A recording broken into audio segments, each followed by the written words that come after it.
Indian screen మీద వందల సార్లు చూసి గ్యాంగ్స్టర్ సినిమానే అటు ఇటు తిప్పి వడ్డించేసిన మణిరత్నం తన కెరియర్ లో తొలిసారిగా అవుట్డేట్ అయిపోయిన భావనను కలిగించాడు. గ్యాంగ్స్టర్ డ్రామాలో సాధారణంగా ఏం జరుగుతుంది?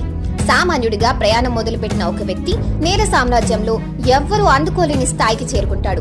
చుట్టూ పెద్ద బలగం తయారవుతుంది. అలాగే శత్రువుల సంఖ్య పెరుగుతుంది. కుట్రలకు తెరలేపుతారు. ప్రతి ఒక్కరిని అనుమానించే పరిస్థితి వస్తుంది. నమ్మిన వాళ్ళే ద్రోహం చేస్తారు. ఆ తర్వాత హీరో ఆ ద్రోహం చేసిన వాళ్ళ పని పడతాడు. ఎన్ని సినిమాల్లో చూడలేదు ఈ లైన్. మణిరత్నం కూడా ఇప్పుడు అదే స్టైల్లో సినిమా లాగించేశాడు. అయితే ప్రతిసారి కొత్త కథలతోనే ప్రయాణం చేయడం కూడా సాధ్యం కాదు. పాత కథల్ని కొత్తగా చెప్పి కూడా మెప్పించవచ్చు. మణిరత్నం ఇలాంటి కథను ఎంచుకున్నాడంటే దానికి తనదైన ట్రీట్మెంట్ జోడించి ఏదో మ్యాజిక్ చేస్తాడని అనుకుంటాం.